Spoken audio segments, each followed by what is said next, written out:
sekali saya ingin menyatakan terima kasih tidak terhingga kepada Sekretariat ataupun pasukan amal kampus yang dipengurusakan oleh Abang Syahar untuk singgah ke USM untuk bersama-sama dengan kami di USM bagi meluahkan, bagi menterjemahkan perasaan cinta rasa sayang kita kepada kampus USM. Untuk maklumat semua, di USM sendiri mahasiswa-mahasiswi telah pun dimaklumkan dan juga telah pun mengaplikasikan konsep keamanan kampus, iaitu di mana mahasiswa-mahasiswi USM sayang lebih cinta kepada kampus. Jadi program sebegini atau program amal kampus ini sebagai satu titik semangat kepada seluruh mahasiswa-mahasiswi untuk memperkasakan lagi semangat cinta dan semangat ingin mahukan kampus kita sentiasa aman. Kita tahu isu-isu yang berlaku sebelum ini di mana ada mahasiswa-mahasiswi melihat kampus ini agak tidak selamat ataupun kampus ini agak pecah-kacir. Tetapi kami di USM merasakan bahawa kita mahukan keamanan kampus kami dan kita mahukan mahasiswa-mahasiswi mudah untuk belajar, mudah untuk melakukan kerja di kampus kita. Jadi ini adalah salah satu kaedah yang amat baik untuk kita meluahkan perasaan cinta kita kepada universiti. Saya menjunjung segala tindakan ataupun perancangan yang dianjurkan oleh Perdana Menteri kita yang amat berhormat Datuk Seri Najib Tun Razak kerana melakukan pelbagai transformasi dalam negara kita. Kita tengok ETP, kita tengok GTP, kita tengok banyak lagi dasar-dasar yang digubal oleh beliau sewaktu beliau memimpin negara untuk kemaslahatan ataupun untuk kebaikan semua masyarakat. Tidak kira sama ada di semua lapisan masyarakat, sama ada rakyat biasa, mahasiswa-mahasiswi, orang muda dan sebagainya. Jadi saya merasakan saya sebagai mahasiswa ataupun sebagai anak muda begitu kagum dengan kepimpinan beliau dan saya mendoakan agar kepimpinan yang dipimpin oleh Perdana Menteri ini akan berterusan yang akhirnya akan menjadikan negara kita sebuah negara yang lebih baik pada masa yang akan datang, di samping dengan melahirkan golongan-golongan pemimpin ataupun golongan anak muda kini sebagai satu kuasa ketiga ataupun third force dalam menjana negara kita, insya-Allah. Berkenaan dengan PTPTN, saya lihat ini adalah isu yang dipolitikkan kerana kita tahu bahawa ada segelintir mahasiswa yang dikatakan mewakili keseluruhan mahasiswa, yang mewakili majoriti mahasiswa merasakan bahawa kerajaan hari ini perlu memasukkan PTPTN dan memberikan pendidikan percuma kepada seluruh mahasiswa-mahasiswi.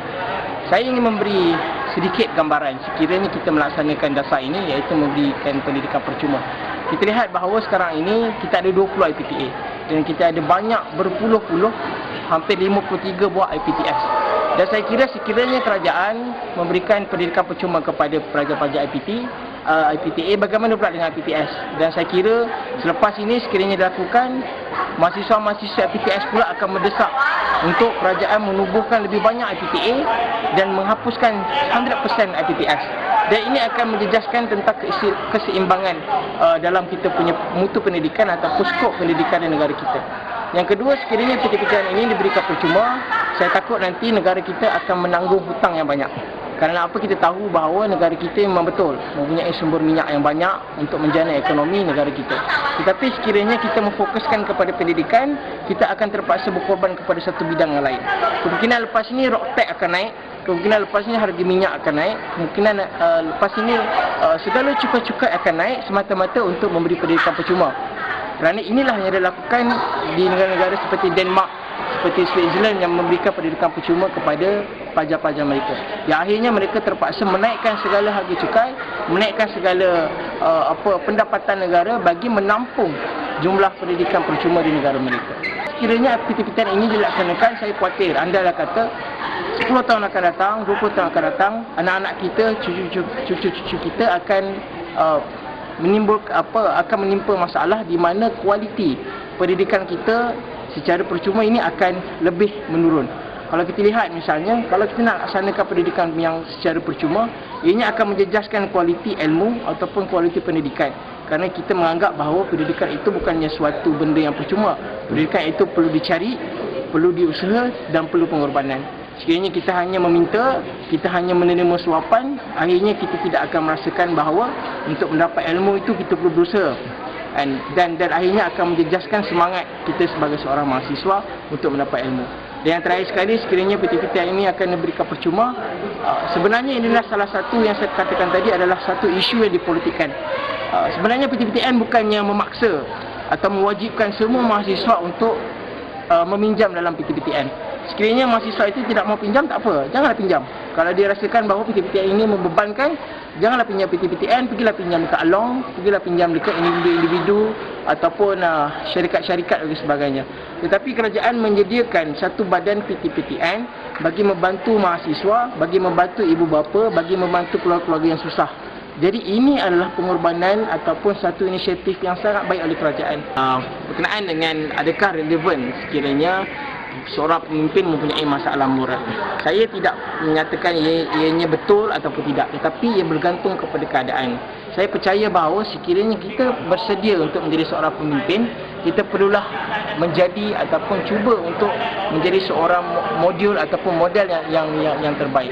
Sekiranya kita sebagai pemimpin, kita tidak mencerminkan identiti yang baik, kita tidak mencerminkan kelakuan yang baik, ianya akan menjejaskan secara keseluruhannya. Sebab itulah dalam Al-Quran sendiri kita diminta untuk memilih pemimpin yang benar-benar berkualiti seperti Khalifah Umar dan sebagainya. Jadi sekiranya seorang pemimpin itu mempunyai kelemahan ataupun mempunyai moral yang sangat buruk, saya percaya sekiranya kita mengharapkan beliau untuk memimpin kita, ianya akan memberi kesan yang sangat buruk pada masa akan datang. Saya ingin mengucap ribuan terima kasih kepada Eman Campus kerana memberi peluang saya untuk memahami masalah tentang remaja sekarang, dan saya juga ingin mengucap terima kasih kepada pihak tersebut membagi saya peluang untuk menyertai program ini, dan saya rasa program ini amat berguna untuk semua mahasiswi dan mahasiswa kerana saya rasa semua orang juga ingin belajar di kampus yang aman dan selesa. Dapat input yang banyak sebab banyak benda yang kita tidak dapat belajar di kuliah atau di kehidupan harian.